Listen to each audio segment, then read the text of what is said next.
ఒకప్పుడు రాయలసీమ ప్రాంతంలో ఒక చిన్న గ్రామం ఉండేది. ఆ గ్రామం చాలా ప్రశాంతంగా ఉండేది. కాని ఒక పాత బంగ్లా గురించి మాత్రం అందరూ భయంతో మాట్లాడుకునేవారు. ఆ బంగ్లాలో ఎప్పుడో ఒక జమీందార్ కుటుంబం ఉండేదట. ఒక రాత్రి దొంగలు దాడి చేసి ఆ కుటుంబాన్ని చంపేసి ఆ ఇంట్లోనే పాతిపెట్టారట.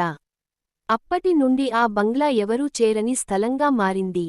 గ్రామ పిల్లలు ఆ ఇంటి దగ్గరికి వెళ్లి ఆడితే పెద్దలు మందలించేవారు. కాని యువకులలో ఒకడు, శేఖర్, ఈ కథలు నమ్మకపోయేవాడు. దెయ్యం, పిశాచం అన్నీ అబద్ధం, భయపెట్టే మాటలే అని అన్నాడు. ఒకరోజు స్నేహితులు అతన్ని సవాలు చేశారు, నీకు నిజంగా భయం లేకపోతే ఆ పాత బంగ్లాలో ఒక రాత్రి గడుపు అన్నారు. శేఖర్ ధైర్యంగా ఒప్పుకున్నాడు. వెన్నెల వెలుగులో రాత్రి 10 గంటలకు అతను ఒక లాంతరు, నీళ్ల బాటిల్ పట్టుకొని ఆ బంగ్లా లోపలకి వెళ్లాడు. లోపల పాత గోడలు పగిలిపోయాయి. గాలివాటం వింత శబ్దం చేస్తోంది. ఎలుకలు పరుగులు పెడుతున్నాయి. మొదట్లో అతనికి ఏమీ అనిపించలేదు.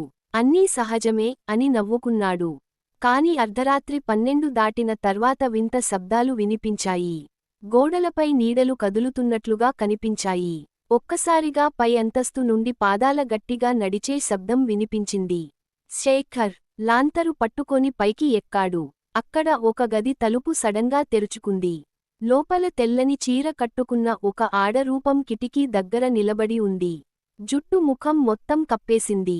శేఖర్ దగ్గరకు వెళ్లగానే ఆ రూపం నెమ్మదిగా తిరిగి చూసింది. రక్తంతో నిండిన కళ్ళు, వంకరగా తిరిగిన పెదవులు, ఒక భయంకర దృశ్యం. ఎందుకు మా నిద్ర భంగం చేశావ్ అని ఆ రూపం గగ్గోలు పెట్టింది. గది అంతా చల్లని గాలి నింపేసింది. శేఖర్ లాంతరు వణికిపోయింది.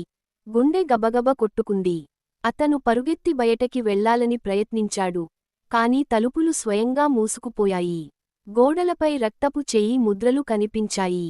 గదిలో హాహాహా అంటూ గంభీరమైన నవ్వు వినిపించింది. అతను జ్ఞానం కోల్పోయి కింద పడిపోయాడు. మరుసటి రోజు గ్రామస్థులు వెళ్లి చూసేసరికి శేఖర్ బంగ్లా బయట పడుకున్నాడు.